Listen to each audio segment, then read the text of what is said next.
Que el Señor los bendiga. La Biblia nos cuenta una historia de principio a fin y es una historia preciosa. Es una historia que nos cuenta que nuestro Dios siempre es un Dios libertador. El hombre fue creado y el primer problema que enfrenta el hombre es caer esclavo de sí mismo, caer esclavo del pecado. Y Dios lo liberta y le promete libertad. El pueblo de Israel es llamado de Egipto para ser libre y nosotros somos llamados hoy para ser libre. Y en este fin de semana, incluyendo el día de mañana, se habla sobre la libertad de los Estados Unidos. Y sin embargo, todavía en nuestros tiempos hay muchos tipos de esclavitudes de los cuales nosotros debemos de seguir peleando y seguir orando delante de nuestro Dios. Somos esclavos de los hombres, somos esclavos del trabajo, somos esclavos del dinero, somos esclavos de nuestras propias pasiones y de nuestros propios vicios.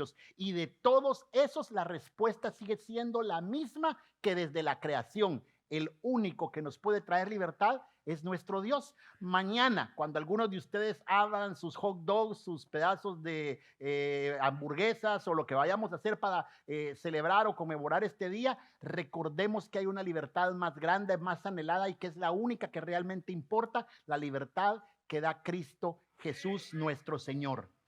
Muy buenos días, comunidad cristiana. Qué alegre estar con ustedes esta mañana juntos y gracias a los músicos por la forma tan bella que nos ayudan a celebrar. Gracias por ayudarnos en alabanzas y adoración para nuestro Dios. ¿Dicen amén por eso?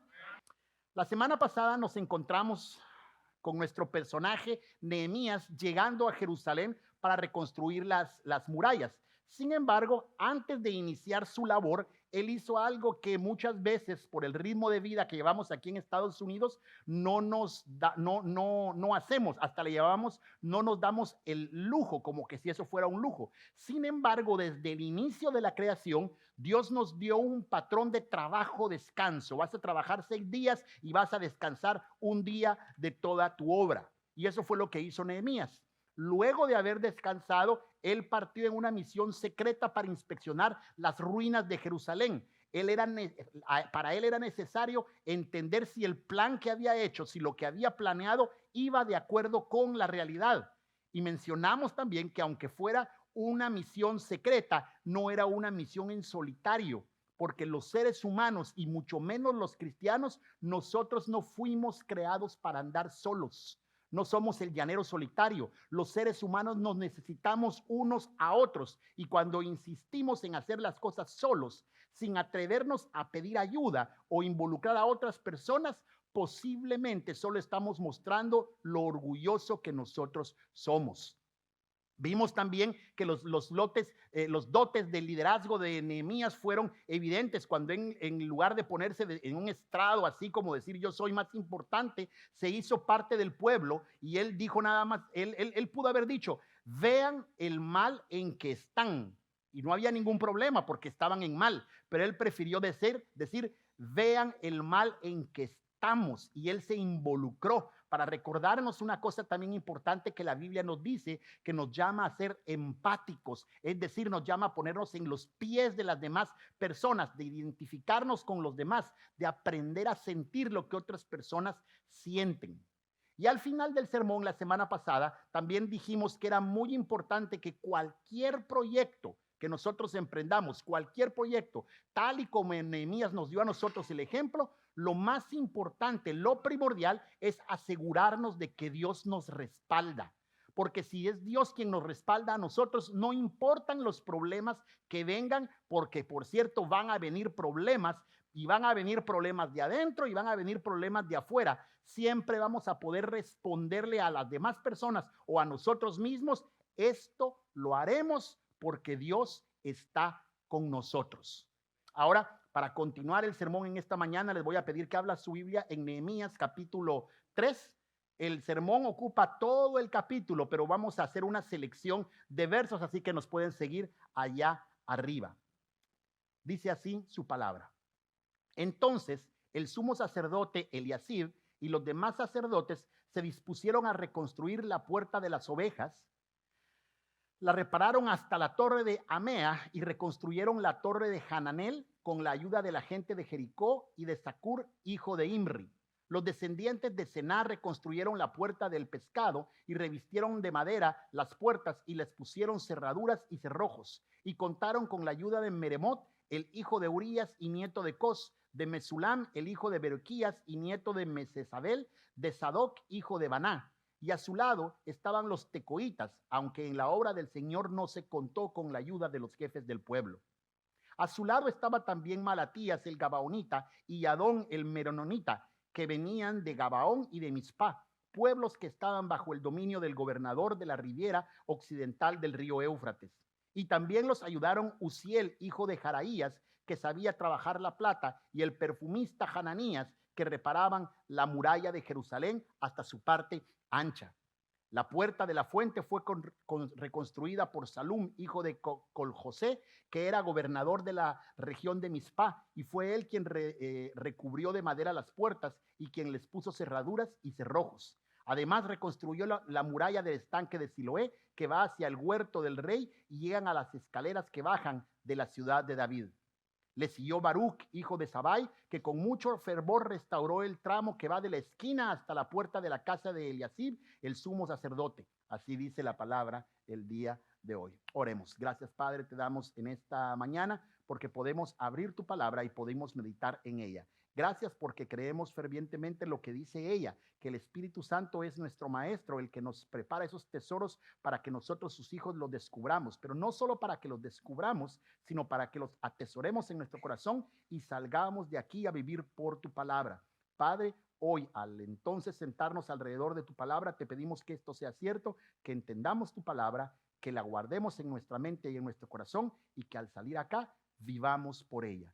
Padre, yo te ruego por mí, para que al abrir mi boca pueda hablar con denuedo y valentía el misterio del Evangelio de Cristo Jesús, quien es nuestro Señor y nuestro Salvador. Amén y amén. Este capítulo del que vieron que solo hicimos una selección de versos es una lista larga de personas y tareas realizadas a la hora de reconstruir las murallas de Jerusalén. Algunas personas piensan que este resumen es uno o tal vez una compilación de los tantos reportes que Nehemías le mandaba al rey Artajerjes. Ustedes recuerdan, el rey Artajerjes nombró a Nehemías como el gobernador de la región de Judá, y si él era su jefe, pues tenía que enviarle a él los informes de lo que estaba pasando. Ahora, leer esto para muchos de nosotros puede ser tedioso, ¿verdad? El tal, del tal, haciendo tal y tal cosa. ¿Qué me importan a mí tantos nombres? Más aún cuando estos nombres tienen siglos y siglos de haber desaparecido de la faz de la tierra. Sin embargo, Pablo dijo algo: todo lo que está escrito en la Biblia es el mensaje de Dios y es útil para enseñar a la gente, para ayudarla y corregirla y para mostrarle cómo debe vivir. O sea que algo tenemos que aprender de esto que el Señor está dejando puesto aquí en Nehemías capítulo 3. De entrada, hay que recordar que por mucho que Nehemías fuera el gobernador de Judá y además de ser un funcionario del imperio persa, él aún debía rendir cuentas a alguien sobre sus acciones. Muchos de nosotros vivimos la vida tratando de quitarnos al jefe de encima. Cuando somos niños y adolescentes, uno de nuestros deseos grandes es ya dejar de rendirle cuenta a nuestro papá, ya de dejarle rendir cuentas a la maestra. Más grande, cuando nosotros empezamos a crecer, logramos por fin quitarnos esa rendición de cuentas, solo para darnos cuenta, en la mayoría de nosotros, que ahora le tenemos que rendir cuentas a nuestro jefe, y luego se casan y ya saben a quién tienen que rendirle cuentas. Ya saben ustedes el resto de la historia. Es por eso que, entre otras razones, muchas personas empiezan a esforzarse por ser su propio jefe, por montar su propia compañía, para no tener que rendirle cuentas a nadie.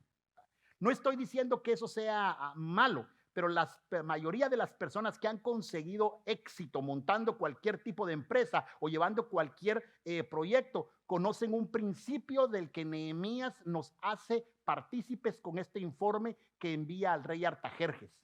Una persona responsable es aquella que está consciente de sus obligaciones y actúa conforme a ellas. No se intenta quitar las responsabilidades, sino que entiende sus responsabilidades y actúa de acuerdo a sus responsabilidades.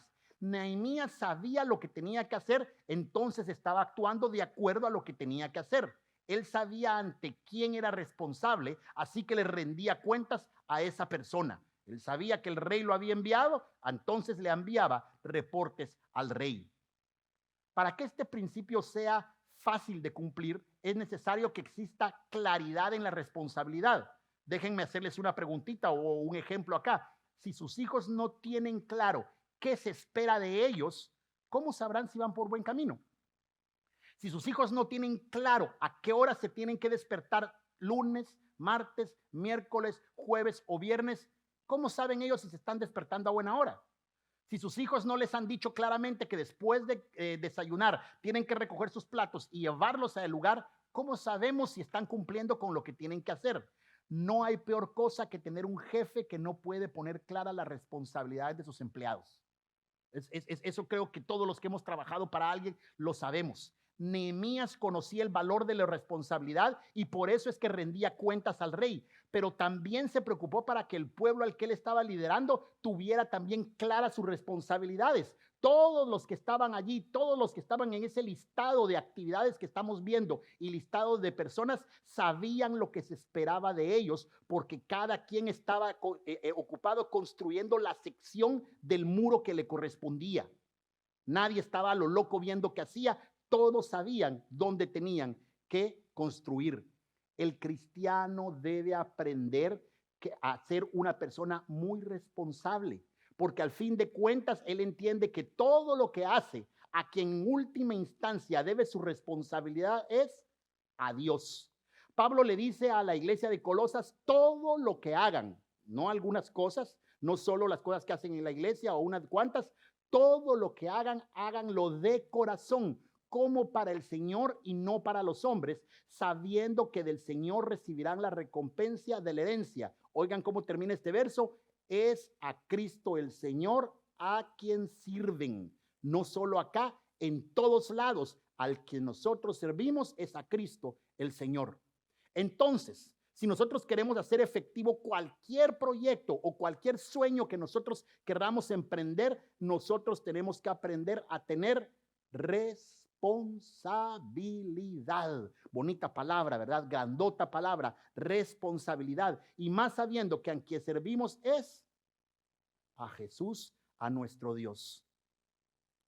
El listado que Nehemías arranca es un listado muy importante porque él empieza diciendo que era lo prioritario, que era lo importante para ellos. Y en el primer verso del capítulo 3 dice que el sumo sacerdote es el primero que menciona en la lista. No menciona otra cosa, empieza diciendo que al sumo sacerdote que está allí es el primero, junto con los demás sacerdotes. ¿Y qué es lo primero que ellos empiezan a construir? La puerta de las ovejas que quedaba a un costado del templo.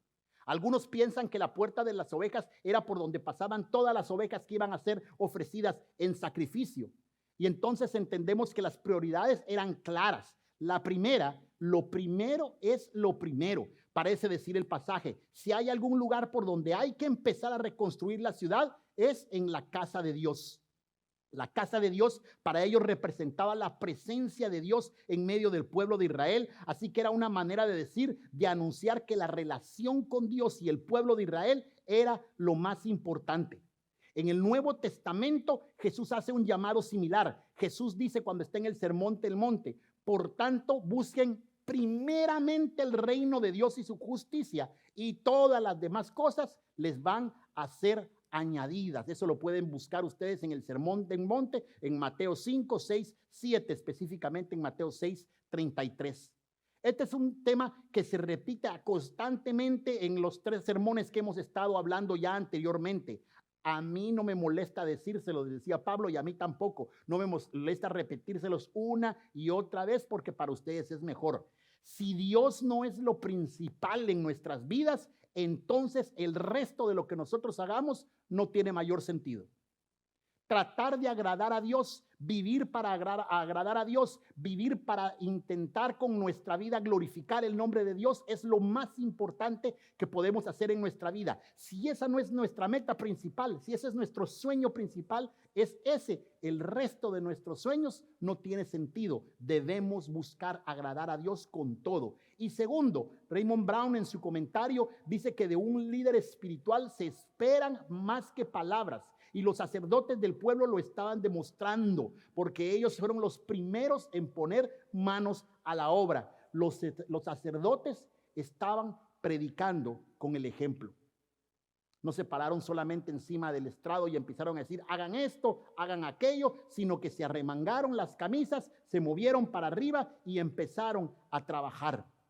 Esto es parte esencial en el liderazgo cristiano y es aplicable en la iglesia, es aplicable en el trabajo y es aplicable en la casa. Se lidera con el ejemplo. Para poner un pequeño ejemplo, aunque repito que es aplicable a cualquier nivel, pensemos de nuevo en nuestros hijos. Ellos deben ver en nosotros que les predicamos con el ejemplo. Debemos evitar en cuanto nosotros podamos. Yo sé que todos tenemos nuestras limitaciones, pero no podemos causar ruido en la comunicación. No le podemos decir que hagan algo que nosotros mismos no estamos dispuestos a hacer. Arreglen su cuarto y cuando ellos entran a nuestro cuarto también es un desastre. Solo es un pequeño ejemplo, pero tenemos que aprender a mostrarle a nuestra familia o a mostrarle a la gente con la que trabajamos o a demostrarle a la gente que nosotros apoyamos, a mostrarles que nosotros vivimos lo que decimos. ¿Cuánto más importante no será con nuestro testimonio cristiano? Si decimos que somos cristianos, tenemos que aprender a vivir como cristianos y mostrarlo con nuestros actos. Lo que vemos reflejado también en este listado es que estas tareas que se ponen aquí en el capítulo 3 le hacen recordar o me hacen a mí recordar un poema de Mario Benedetti. Mario Benedetti decía así: me gusta la gente que vibra, que no hay que empujarla, que no hay que decirle que haga las cosas, sino que sabe lo que hay que hacer y lo hace. Me gusta la gente con capacidades para medir las consecuencias de sus acciones, la gente que no deja las soluciones al azar. Me gusta la gente que justa con su gente y consigo misma, pero que no pierde de vista que somos humanos y nos podemos equivocar. Me gusta la gente que piensa que el trabajo en equipo entre amigos produce más que los caóticos esfuerzos individuales. Me gusta la gente que sabe la importancia de la alegría. Me gusta la gente sincera y franca, capaz de oponerse con argumentos serenos y razonables a las decisiones de los jefes. Me gusta la gente con criterio, la gente que no traga entero, la gente que no se avergüenza de reconocer que no sabe algo o que se equivocó. Me gusta la gente que al aceptar sus errores se esfuerza genuinamente por no volver a cometerlos. Me gusta la gente capaz de criticarme constructivamente y de frente. A esos yo les llamo amigos. Me gusta la gente fiel y persistente que no desfallece cuando de alcanzar objetivos e ideas se trata. Con gente como esa me comprometo a lo que sea, ya que con haber tenido a esa gente a mi lado me doy por bien retribuido. Hermoso poema de Mario Benedetti. Nehemías tenía a su lado ese tipo de gente que se esforzaba en hacer lo que tenía que hacer, lo hacía bien y además ayudaban a las otras personas a hacer lo mismo. En ese listado nosotros tenemos perfumeros trabajando, construyendo la ciudad. Tenemos comerciantes agarrando la pala y la piocha. Tenemos joyeros sirviendo como albañiles. En el listado vemos tanto gobernadores como plebeyos sirviendo hombro a hombro. En el listado vemos hombres y mujeres compartiendo el asadón y la piocha, pero siempre hay un pelo en la sopa. En el verso 5 y en el verso 26 se menciona a unos personajes, los tecoitas, que construyeron varios tramos de esa muralla. Sin embargo, Nehemías hace un trágico comentario en el verso 5. Dice que los líderes, literalmente usa una palabra que dice los magnates de la ciudad, probablemente los gobernadores o la gente importante de la ciudad, decidieron no apoyar la obra de construcción. Esta mención de Nehemías pone nuevamente realismo a la narración, porque a pesar del compromiso, a pesar de tanta gente poniendo empeño, esfuerzo, talento, habían algunas personas dentro de la misma ciudad que no estaban interesadas en reconstruir los muros de Jerusalén. ¿Por qué no estaban interesados si era para beneficio de todos? No lo sabemos. Sí sabemos una cosa, que su triste legado en esta obra es la mención que Nehemías deja ahí, que no quisieron hacer nada. Tenía que ver con que eran nobles, o tenía que ver con que tenían dinero, tenía que ver con que se sentían de menos, ellos trabajaban como albañiles o como reconstructores. No sabemos, puede ser que sí. Recuérdense que Jesucristo dijo claramente que es más fácil que un camello pase por el ojo de una aguja a que un rico entre en el reino de los cielos. Pero tampoco podemos decir que solo eso, porque en el listado que vemos de Nehemías también habían muchos nobles, gobernantes y gente importante que sí estaba trabajando. Entonces lo más probable es que la razón no radicaba en que tenían dinero, en que eran importantes. La razón, como siempre, estaba aquí en el corazón de esas personas. Cuando no entendemos la verdad tan grande de que el Rey del universo, nuestro Dios, se hizo pequeño y habitó en medio de nosotros y sirvió por los más pequeños, nosotros no vamos a poder entonces hacer lo mismo. No podemos ser tan inocentes nosotros para pensar cuando empezamos nuestros proyectos que nosotros vamos a iniciar un proyecto y que todos van a estar trabajando positivamente y que nadie nos va a fallar nunca. No podemos tener esa clase de inocencia, pero tampoco podemos ser nosotros tan negativos para pensar que todo mundo nos va a nosotros a fallar y pensando que nadie nos va a ayudar. La verdad es que cuando iniciamos un proyecto en familia, incluso con nuestros hermanos o con nuestros amigos, hay gente que nos va a apoyar y hay gente que se va a hacer a un lado. Lo cierto es que si Dios es quien nos respalda, por eso hemos estado repitiendo eso tantas veces, si Dios es quien nos respalda, Él va a poner a nuestro lado también a personas que, como los tecoitas, van a dar su mayor esfuerzo. Eso es promesa de nuestro Dios. El capítulo 3 inicia que la obra arrancó en la puerta de las ovejas. Y en el último verso del capítulo 3 dice que terminó en el mismo lugar. En Guatemala había un narrador de béisbol que decía: hasta el último out se habla. Y también había un narrador de fútbol que decía algo más así como: esto no termina hasta que se acaba. Las murallas iban a estar completas, iban a estar al final hasta que todo estuviera reconstruido, hasta que todas las puertas estuvieran en su lugar y hasta que cada ladrillo estuviera puesto. Y fue así como se llevó a cabo la obra. Como vamos a ver más adelante, hubo muchos problemas todavía, hubo muchas situaciones difíciles, hubo muchos que se desanimaron, pero la visión que tenemos es que con el trabajo de todo un pueblo, guiado por Nehemías y bajo la bondad de Dios, la muralla se ha concluido. Empezó donde tenía que empezar y terminó en el mismo lugar, en la puerta de las ovejas, del lado de la muralla que protegía la casa de Dios. Allí fue donde terminó también la obra. Todos estos nombres que aparecen aquí no van a ser olvidados. Más de 2500 años después, porque eso sucedió más de ese tiempo ahorita, todavía hay testimonio de la obra que ellos realizaron en esos muros de Jerusalén, por la simple y grandiosa razón de que la bondad de Dios estaba con ellos. En ese listado de personas hay un listado más importante todavía, el listado de todas las personas que faltan.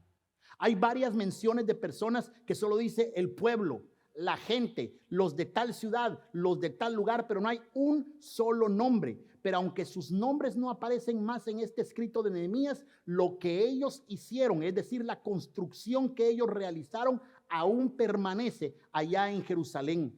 Estos cientos de personas anónimas trabajaron no para que su nombre estuviera en ninguna lista, sino para trabajar para un proyecto que entendían que era para la gloria de Dios. Así es el trabajo en el reino de Dios. Muchas personas pasan el anonimato para cada uno de nosotros. No sabemos, y esas personas son sin dudar la mayoría, pero la obra que realizan es anónima, no es anónima para Dios, porque el trabajo que una maestra llena del Espíritu Santo realiza e influencia a muchos cientos de niños, al final también va a influenciar a un montón de maridos, a un montón de esposos, a un montón de parejas y a los hijos. Todo el trabajo que realizamos para Dios, sea como carpinteros, como constructores, como enfermeros o como albañiles, como vendedores de seguros o como amas de casa, todo lo que hacemos para Dios tiene una repercusión que va más allá de nuestros sueños más locos. Por eso dice Pablo a los Corintios: amados hermanos míos, manténganse firmes y constantes, siempre creciendo en la obra del Señor, seguros de que el trabajo que ustedes hacen no es en vano, no carece de sentido. Todo lo que hacemos para Dios es importante. Es probable que el día de hoy nosotros no entendamos la importancia del valor de lo que estamos haciendo y que no logremos dimensionar claramente el alcance del sueño o del proyecto de vida que Dios ha puesto en nuestras manos. Pero una cosa nosotros tenemos que hacer y que es 100% clara: nada, absolutamente, de lo que hagamos para el Señor es en vano. Nada. Detrás de esto hay una promesa que es igual de hermosa: que aunque nuestro nombre sea completamente olvidado en esta tierra, alguien puede estarse preguntando: ¿y yo para qué esto hago? Ni siquiera se dan cuenta que yo estoy haciendo esto. Pero no importa, aunque nuestro nombre sea olvidado por completo en esta tierra, nuestro Padre eterno, Él nunca se va a olvidar de nosotros. Todos los que han vivido su vida para exaltar el nombre de Dios, todos los que han vivido su vida para glorificar el nombre de Dios, de las propias manos de nuestro Dios, recibirán la recompensa cuando estemos frente a Él.